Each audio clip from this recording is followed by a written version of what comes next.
I know that the midterms and this atmosphere is anxiety-inducing. There is reason for concern. The game is definitely afoot. We definitely see factions trying to deny access to some voters in places that matter and trying to frighten as many of you as possible.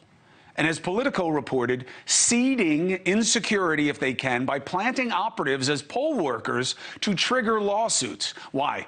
Poll workers get more access. They have more capabilities to say things are wrong, okay, than outsiders, okay? So you have that going on the right.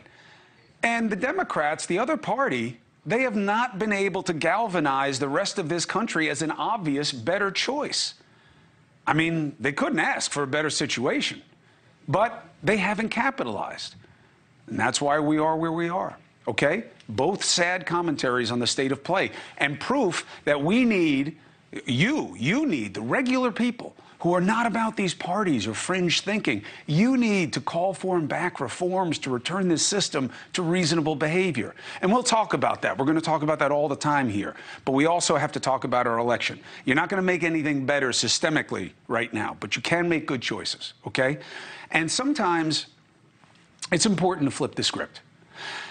Everything's scary. They're trying to scare you. I get it. I get it. I feel it, okay?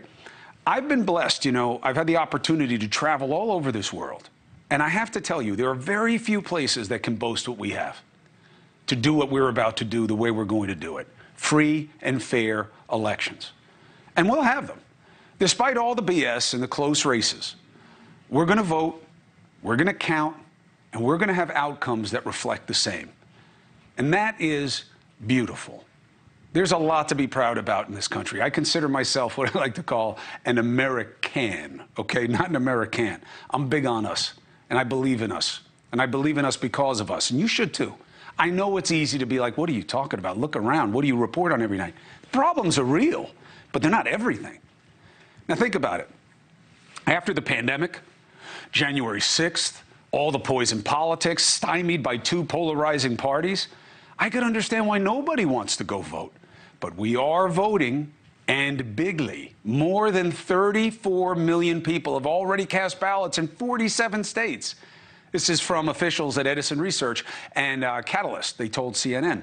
Those numbers suggest record-breaking turnout for these midterms. Think about that, despite all the negativity. Now, I say it may be because of the negativity and not because the animus is driving voting that people are against. I don't know that. It could be as likely that people like you are exercising their franchise to vote for ideas, for values, to protect this system, to protect what we're about at our best, despite being buried in what everybody says they are against. 49% of the total voting age population turned out in 2018. It was a great year. It was a 40-year high. Those numbers could be bested this time around. So think about that. While we're at our worst in modern history in terms of how we're dealing with each other, you may step up and be at your best in terms of participation.